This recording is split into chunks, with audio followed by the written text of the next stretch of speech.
Welcome back, my dear students. So today I'm going to explain you the literary terms. मैंने आपके लिए एक short video बनाई थी लिटरेरी टर्म्स की, जिसमें मैंने आपको बोला था कि मैं आपको इन शॉर्ट एक्सप्लेन करूँगी. So today I am going to explain you this. Okay, तो सबसे पहले वर्ड पे आ जाते हैं. The first word is irony. Irony is a literary device in which there is a difference between what is expected and what actually happens or is said.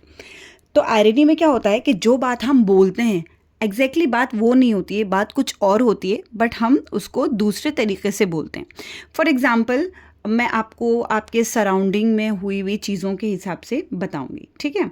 For example, जैसे हम घर में आपका कोई ग्लास होगा, ठीक है, वो गिर के टूट जाएगा, तो आपकी मदर आपको क्या बोलेंगे? आपकी मदर बोलेंगे वाह, वेरी गुड, शाबाश, बहुत अच्छा किया.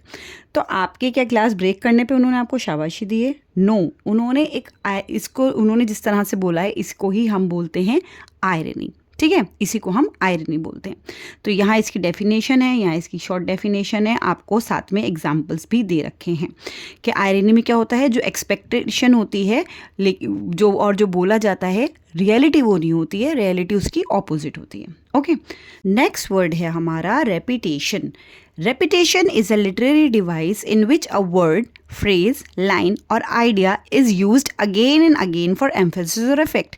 हमने बहुत सारी पोम्स पढ़ी हैं, ठीक है, आपने भी अपनी क्लासेस में पोम्स पढ़ी होंगी. उसमें कोई ना कोई लाइन या कोई ना कोई वर्ड जो है वो बार बार रिपीट होता है. फॉर एग्जाम्पल देखिए, यहाँ पे क्या क्या हो सकता है. सेम वर्ड रेपिटेशन भी हो सकता है, फ्रेज रेपिटेशन भी हो सकता है, लाइन रेपिटेशन भी हो सकता है, और कोई आइडिया जो है वो भी रिपीट हो सकता है. तो जब इस तरह की कोई रेपिटेशंस आते हैं बार बार, ऐसे कोई जो लिटरेरी टर्म होता है, उसके लिए हम क्या बोलते हैं? उसको रेपिटेशन बोलते हैं. ठीक है, यूजिंग द सेम वर्ड और सेम फ्रेज और सेम लाइन और सेम आइडिया. अब यहाँ पे आपको एग्जाम्पल भी यहाँ पे आपको इसका डेफिनेशन भी दे रखी है और इसके एग्जाम्पल्स भी दे रखे हैं.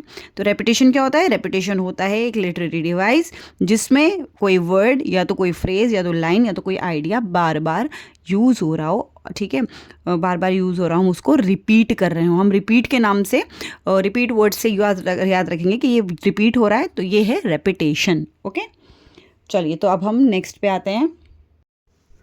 तो थर्ड वर्ड आता है हमारा इमेजरी. अब आप ये देखिए, जो भी आपके लिटरेरी डिवाइसेस हैं, कुछ लिटरेरी डिवाइसेस तो ऐसे हैं जिसका जो वर्ड है वो वर्ड ही सब कुछ बोल देता है, जैसे आपने अभी रेपिटेशन का देखा था. ठीक है, इसी तरह से हमारा है इमेजरी. अब इमेजरी से हमें क्या माइंड में आ रहा है? इमेज. ठीक है, imagery is a literary device in which the writer uses vivid and descriptive language to create pictures in the reader's mind using the 5 senses. अब इसमें क्या होता है, जो भी हमारा जो हमारा लिखा होता है, पोएट्री लिखी होती है या जो कुछ भी लिखा हुआ होता है, वो ऐसी लैंग्वेज में लिखा हुआ होता है, वो होता है डिस्क्रिप्टिव लैंग्वेज में. वो इतना डिटेल और इतना ज़्यादा डिस्क्राइब करके जो राइटर है उसको लिखता है कि जो पढ़ने वाला है, जो रीडर है, उसका माइंड क्या करता है? अपनी जो सेंसेस हैं वो यूज़ करके उसको पिक्चराइज कर सकता है, उसको इमेजिन कर सकता है. ठीक है, उसको इमेजिन भी कर सकता है, मतलब उसकी विजुअल इमेजरी भी कर सकता है.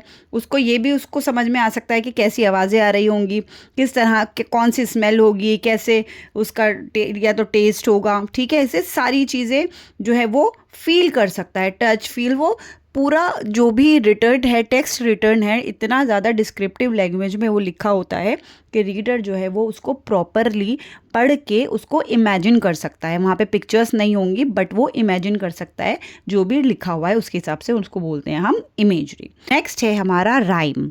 Rhyme is a literary device in which words that have similar ending sound, ये आप ध्यान रखेंगे, similar ending sounds are use together in poems, songs और लाइन्स.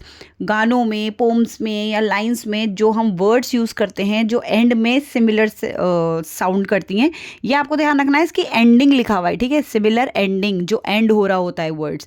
जैसे आपको इसमें देखिए, इसमें लिखा हुआ है मैट, कैट, रेट. ठीक है, ब्लू, यू. इसमें है सन, फन, प्ले, डे, वे. ठीक है, ये जब एंड हो रहे हैं वर्ड्स तो ये सिमिलर साउंड आ रहे हैं इसके. तो इस तरह के वर्ड जो सिमिलर साउंडिंग में होते हैं उनको हम बोलते हैं राइम. नेक्स्ट है हमारा पर्सोनिफिकेशन.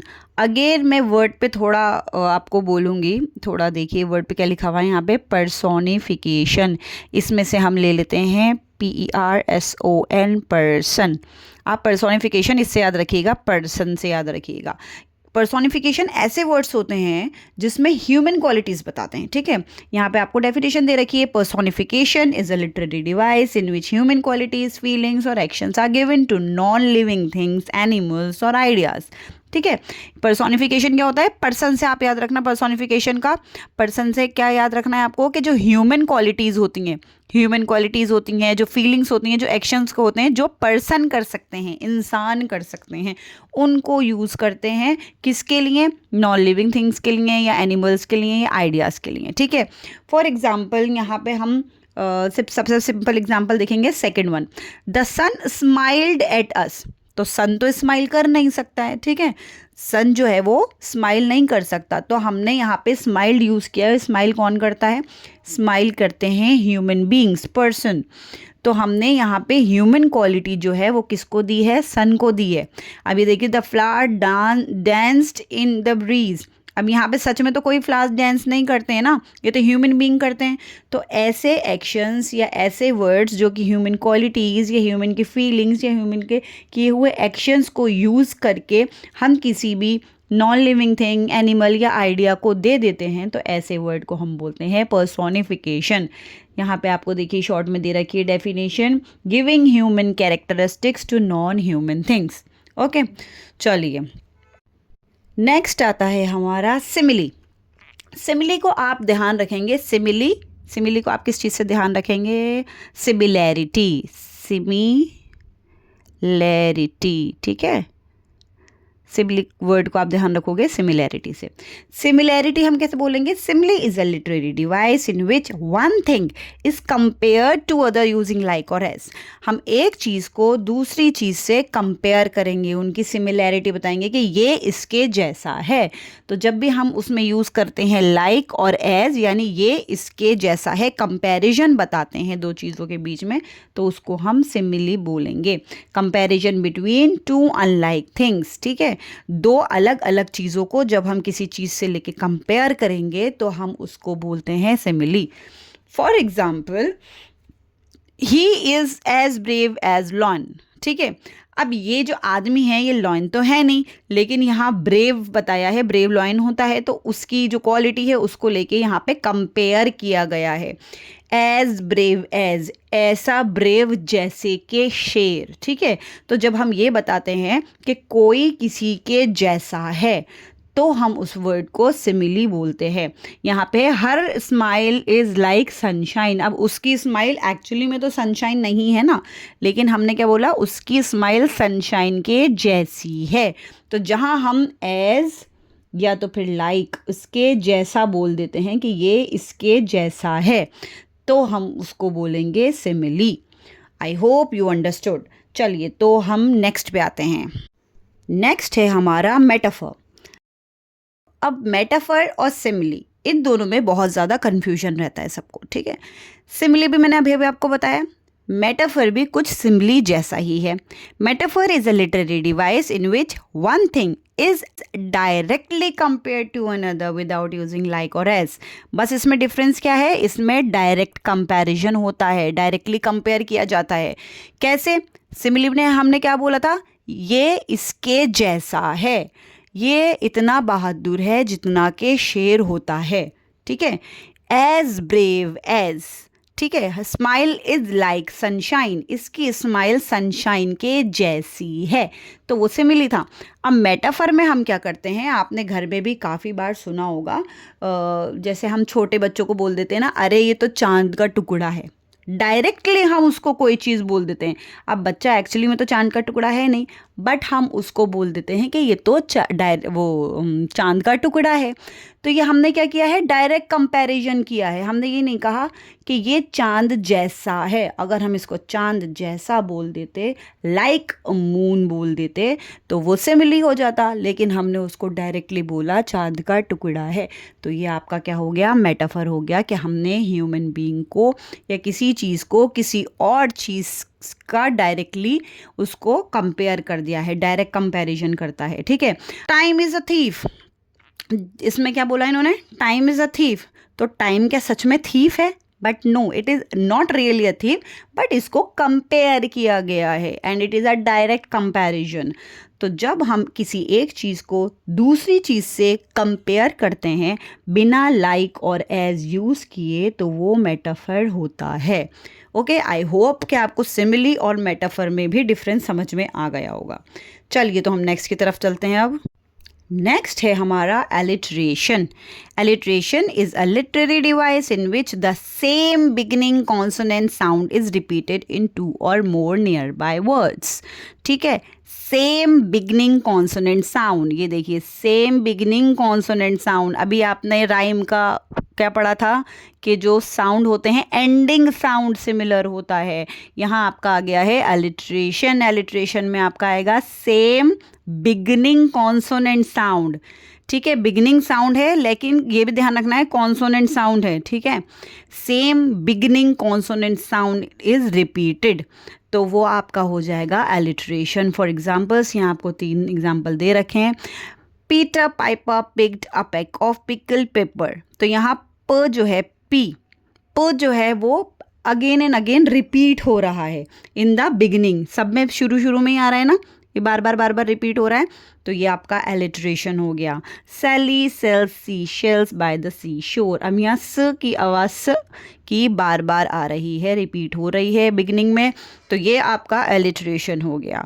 ठीक है, तो क्या होता है एलिट्रेशन कि सेम बिगिनिंग साउंड होती हैं, कॉन्सोनेंट साउंड होती हैं। ठीक है, दो मतलब या तो आपके वो वर्ड्स बिल्कुल बैक टू बैक होंगे बराबर में, या थोड़ा 1-2 आगे पीछे भी हो सकते हैं words. It is not necessary कि वो कंटिन्यूएशन में ही आए, लेकिन नियर बाय वर्ड्स भी हो सकते हैं, बट इन अ सेंटेंस और अ फ्रेज। ठीक है, that is alliteration. And next we have is onomatopoeia. Okay, what is it? It is a literary device in which words that imitate the natural sounds associated with objects, actions or events are used. तो जब भी sounds होती हैं, sounds के लिए जो हम words use करते हैं, ठीक है, उनको हम बोलते हैं onomatopoeia. Okay, for example the rain goes pitter patter on the roof. अब ये पिटर पैटर क्या है? पिटर पैटर वो आवाज़ है जब बारिश होने से कहीं बारिश की बूंदें कंटिन्यूसली गिरती हैं और वहाँ से जो आवाज़ आती है जिसको हम बोलते हैं पिटर पैटर. तो अब ये क्या चीज़ है pitter patter? It is imitating the natural sound. ये क्या कर रहा है? आपके नेचुरल साउंड को इमिटेट कर रहा है. So it is, what is it? It is onomatopoeia.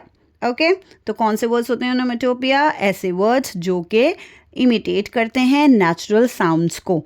यहाँ देखिए, यहाँ पे पॉप दे रखा है, यहाँ पे बलून बर्स्ट हुआ और आवाज़ आई पॉप, तो वो आवाज़ जो है उसके लिए कौन सा वर्ड यूज़ किया? पॉप यूज़ किया, तो it is onomatopoeia. So what is it? It is the word that sound like the sounds they describe. ठीक है, चलिए next. The last one, the last literary term that we are going to do is hyperbole. It is a literary device in which exaggerated statements are made for emphasis or effects. Exaggerated statement का मतलब किसी बात को बढ़ा चढ़ा कर बोलना, exaggerate करना. ठीक है, फॉर एग्ज़ाम्पल जब हम बहुत बिज़ी होते हैं, हमारे पास बहुत सारे काम करने को होते हैं, तो हम क्या बोलते हैं? अरे मेरे पास हज़ारों काम है करने के लिए. बट एक्चुअली में क्या हमारे पास हज़ारों काम होते हैं? नहीं, हम उसको बस बोलने के लिए बोलते हैं कि हमारे पास हज़ारों काम है, because it is telling us that I am very much busy, I have work to do, I can take out work time for other things. तो हम इसलिए ये वर्ड्स इस तरह से बोलते हैं, अरे मेरे पास हज़ारों काम है करने के लिए. तो जो भी वर्ड्स हम यूज़ करते हैं किसी भी चीज़ को एक्सग्रेट करने के लिए, तो उसको हम क्या बोलते हैं? हाइपरबोले.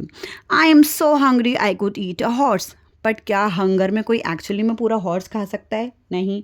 तो इसलिए यहाँ पे जो ये ईट अ हॉर्स बोला है, ये आपका हो गया hyperbole. Okay, so we are done with the literary terms. हमने 10 लिटरेरी टर्म्स कंप्लीट कर लिए हैं. Okay, thank you for watching. Do subscribe my YouTube channel for more such videos. और कोई भी टॉपिक हो इंग्लिश का जो आप चाहते हैं मैं आपके लिए वीडियो बनाऊँ, you can comment in the comment box and I will definitely make the video for you. Thank you for watching. Don't forget to subscribe. Goodbye, take care and best of luck.